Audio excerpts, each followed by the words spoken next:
नमस्कार दोस्तों। हम आ गए एक और वीडियो के लेकर। आज बात करने वाले हैं कि जो पीएटी के लिए काउंसलिंग के लिए जो पीडीएफ आपको मिली है उसमें क्या क्या दिया गया है, कब कौन कौन सी डेट हैं, इम्पोर्टेंट डेट्स के बारे में बात करेंगे। कौन कौन स्टूडेंट हैं इसके लिए अप्लाई कर सकता है, कितने मार्क्स जो लास्ट मार्क्स हैं वो कौन कौन इसके लिए अप्लाई कर सकता है, बात करते हैं। तो पहला है कि जो स्वतंत्रता संग्राम सेनानी हैं या जो पीडब्ल्यू डी कैटेगरी में आते हैं तो उनके लिए जो दिया गया है कि सभी पात्र जो अभ्यर्थी हैं वो सभी इसकी चॉइस फिलिंग कर सकते हैं। बात करते हैं एससी और एससी फीमेल और एससी बॉयज़ की, तो उसमें 62 मार्क्स हैं। ये जो मार्क्स दिए गए हैं ये लास्ट मार्क्स हैं। ये नंबर वाले तक आप इसमें चॉइस फिलिंग कर सकते हैं या इससे ऊपर वाले हैं, इससे नीचे वाले ना ही भरें तो ही बेहतर रहेगा। तो नेक्स्ट बात करते हैं एसटी में। एसटी कैटेगरी में 58 मार्क्स हैं और जो ओबीसी की बात करें तो इसमें 68 मार्क्स वाले भर सकते हैं। बात करें ओबीसी मेल में तो इसमें है 80 मार्क्स और अनरिजर्व में आप 80 तक भर सकते हैं। जो कृषक अभ्यर्थी हैं उनके लिए भी 80 मार्क्स दिए गए हैं और जो ईडब्ल्यूएस वाले हैं वो सभी पात्र हैं इसके लिए, सभी जो अभ्यर्थी हैं वो सभी इसमें पात्र हैं। ठीक है, बात करते हैं कि ऑनलाइन रजिस्ट्रेशन जो इम्पोर्टेंट डेट्स हैं इसमें आपको मुख्यतः ध्यान देना है, ये आपके लिए इम्पोर्टेंट रहेगा। जैसा कि हम देख सकते हैं, पहला है कि ऑनलाइन रजिस्ट्रेशन कब से स्टार्ट हो रहे हैं। तो 12 जो तारीख है 12/9/2024 से लेकर 17/9/2024 तक आप इसमें ऑनलाइन रजिस्ट्रेशन चॉइस फिलिंग कर सकते हैं। बात करेंगे जब चॉइस फिलिंग हो जाए तो उसके बाद जो डॉक्यूमेंट वेरिफिकेशन होता है वो है 18 तारीख से लेके 21 तारीख तक आप इसमें डॉक्यूमेंट वेरिफिकेशन कर सकते हैं।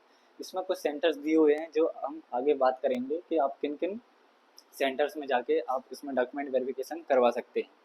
ठीक है, बात करेंगे कि आपको सीट अलॉट कब तक हो जाएगी। तो इसकी जो डेट दी हुई है वो है 25/9/2024 से लेके 29/9/2024 तक आपको सीट अलॉट हो जाएगी। अगर आप एलिजिबल हैं तो आप जो काउंसलिंग शुल्क है, सबसे ज़्यादा कन्फ्यूज़न होता है कि सर ये काउंसलिंग शुल्क क्या होता है। तो बात करें काउंसलिंग शुल्क की तो इसमें आपको 5000 रुपीज़ जो है आपको इसमें ऐड करना पड़ेगा। इसमें पेड करते हैं, जो इसकी रिसिप्ट है वो आपको संभाल कर रखनी है, जो कि आपको कॉलेजेस में लगेगी। आप जिस भी कॉलेज आपको अलॉट होगा वहाँ पे ये फीस की जो रिसिप्ट है वो आपको काम आएगी, बिना इसके आपका सीट लॉक नहीं होगा। ठीक है, नेक्स्ट बात करते हैं कि आपको कॉलेज में कब तक उपस्थित होना है आपके एडमिशन के लिए। तो उसकी डेट दी हुई है 30/9/2024 से लेके 1/10/2024। आप इसमें ध्यान दीजिएगा कि इसमें दिया गया है कि अवकाश को छोड़कर जब भी आप कॉलेज जाएं या तो डॉक्यूमेंट वेरिफिकेशन के लिए या आपको कॉलेज में उपस्थित होना है, तो आप इस बात का ध्यान जरूर रखें कि उस दिन आपका कोई हॉलीडेज तो नहीं है, छुट्टी तो नहीं है, सरकारी छुट्टी नहीं है। तो आप इस चीज़ का ध्यान दे सकते हैं। नेक्स्ट बात करेंगे, इसमें कुछ चीज़ें दी हुई हैं जैसे कि आपको जो भी इसकी जानकारी है काउंसलिंग की प्रक्रिया की, आप इस साइट के माध्यम से जो भी जानकारी चाहिए तो आप इस साइट में देख सकते हैं, जो कि दी हुई है JNKVB.org www.rbskvb.net, या फिर आप cripsonlineservice.com पर उपलब्ध है, या आपको रजिस्ट्रेशन करना है तो भी इसी साइट पर करना है आपको। नेक्स्ट है, इसमें कुछ इम्पोर्टेंट सेंटर्स दिए हुए हैं, जैसे कि आपको इसमें दिया हुआ है कि जब भी आप डॉक्यूमेंट वेरिफिकेशन के लिए जाएं तो आपको जो रंगीन छाया प्रति है वो आपको ले जाना है। और जो अपग्रेडेशन है वो सिर्फ एक बार, जो फर्स्ट काउंसलिंग है ये ऑप्शन सिर्फ आपको फर्स्ट काउंसलिंग में ही मिलेगा, सेकंड काउंसलिंग में नहीं मिलेगा।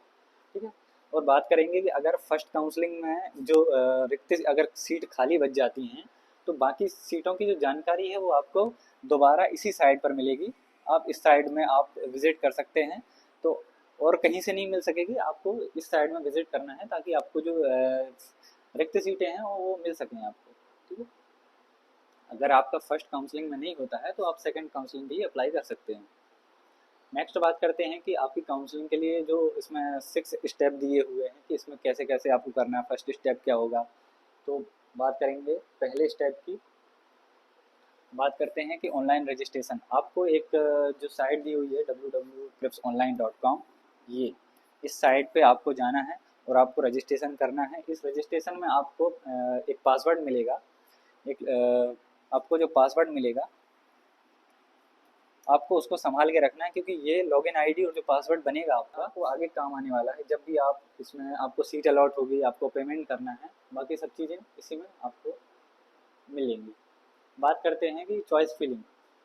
आपको चॉइस फिलिंग के लिए भी इसी साइड में आपको जो आपकी लॉगिन आईडी और पासवर्ड बना है उसी में आपको इसमें जो भी आपके प्रेफरेंस है कि आपको कौन सा कॉलेज चाहिए है, आपके अरेंजमेंट जो भी रहेगी, या आपको पहले एग्रीकल्चर चाहिए है, हॉर्टिकल्चर चाहिए, तो उसके लिए आपको प्रेफरेंस आपको जो अरेंज करना है उसको ये उसी के बारे में दिया हुआ है कि आपकी जो ऑनलाइन कौन कौन सी प्राथमिकता रहेगी। नंबर थर्ड है डॉक्यूमेंट वेरिफिकेशन। डॉक्यूमेंट वेरिफिकेशन की बात करें तो नीचे कुछ सेंटर्स दिए हुए हैं कि आप कहाँ कहाँ जा सकते हैं। इसमें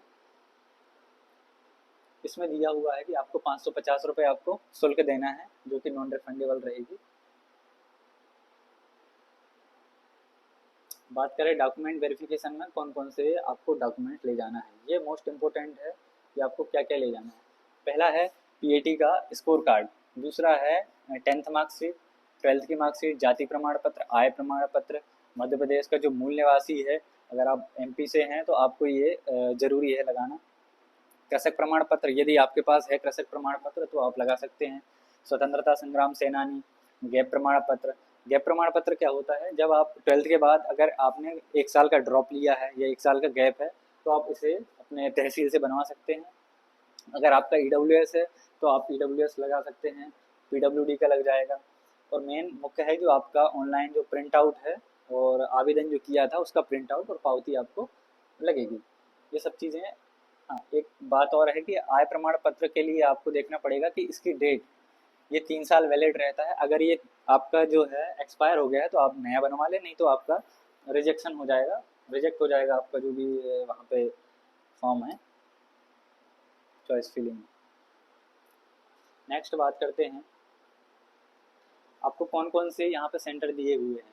तो आपके नज़दीक जो भी सेंटर पड़ेगा आप उसमें जाके डॉक्यूमेंट वेरिफिकेशन करा सकते हैं। इसमें कि पहला है कृषि महाविश्वविद्यालय, ये सभी कॉलेजेस दिए हुए हैं, जैसे ग्वालियर है, इंदौर है, सीहोर है, खंडवा है, जबलपुर है, रीवा, टीकमगढ़, गंज बसौदा, वाराणसी।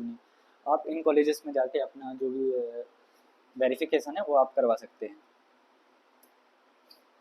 नेक्स्ट बात करें ऑनलाइन अलॉटमेंट की, तो आपको डेट दी हुई है 25 तारीख के बाद आपको ऑनलाइन अलॉटमेंट दिया जाएगा, जिसे आप जो भी आपकी लॉगिन आईडी पासवर्ड आपने जो फर्स्ट में जनरेट किया था उसके माध्यम से आप जानकारी ले सकते हैं कि आपको सीट अलॉट हुई है कि नहीं है। ठीक है। आफ्टर सीट अलॉटमेंट अगर आपको सीट अलॉट हो गई है तो उसके बाद आपको एक 5,000 रुपये की जो नीचे दिया हुआ है, ये दिया हुआ आवंटन के पश्चात विद्यार्थी को लॉगिन आईडी पासवर्ड का उपयोग करके आपको 5,000 रुपये आपको भुगतान करना होगा, जिसकी जो पावती है आपको सुरक्षित रखना है, आगे आपको काम आएगी। नंबर 6 में दिया हुआ है reporting and admission in allotted college. जो भी आपको कॉलेज अलॉट हुआ है आप उसमें जाकर अपना एडमिशन करा सकते हैं। अगर आपको अपग्रेड कराना है, अपग्रेड क्या होता है, अगर आपको मनचाहा आपको कॉलेज नहीं मिला है तो आप अपग्रेड का फॉर्म भर सकते हैं। यदि किसी कॉलेज में आपकी जो सीट है वो खाली रह गई हैं तो आप उसमें अलॉट हो सकते हैं। अगर नहीं हुआ तो जो पहला कॉलेज है आपका वही रहेगा, उसमें सीट कैंसिल नहीं होगी। इसमें यही दिया हुआ है आपको जो पूरे अपने ओरिजिनल डॉक्यूमेंट्स हैं और बाकी चीज़ें हैं, ये दिया हुआ है कि प्रवेश लेने के समय आपकी जो काउंसलिंग की जो पावती है वो और समग्र जो मूल प्रमाण पत्र हैं वो आपको उपस्थित होना है कॉलेज में लेकर। नीचे दिया हुआ है कि जो मनचाही सीट जो आपको आवंटित नहीं हुई है तो आप आवंटित महाविद्यालय में अपग्रेडेशन का जो विकल्प है उसमें आप चयन कर सकते हैं, जो कि एक सिस्टम जनरेटेड पत्र प्रमाण पत्र होगा जिसकी एक प्रति आपको रखना है और एक प्रति आपको कॉलेज में जमा करना है। अगर आपको अपग्रेडेशन में आपका नहीं होता है तो आप दोबारा आपको कॉलेज में रिपोर्ट करने की ज़रूरत नहीं है, आपका एडमिशन कंप्लीट हो जाएगा। अपग्रेडेशन के बारे में नीचे दिया हुआ है कि आपको क्या क्या करना है। अपग्रेडेशन के लिए 3 दस्तावेज आपको ले जाना है, जैसे कि जो आवश्यक शुल्क भुगतान की पावती है, नए महाविद्यालय में मूल दस्तावेज जमा कराएं और अपग्रेडेशन की जो सिस्टम जनरेटेड पत्र की प्रति है वो आप इसको अपने साथ रख सकते हैं।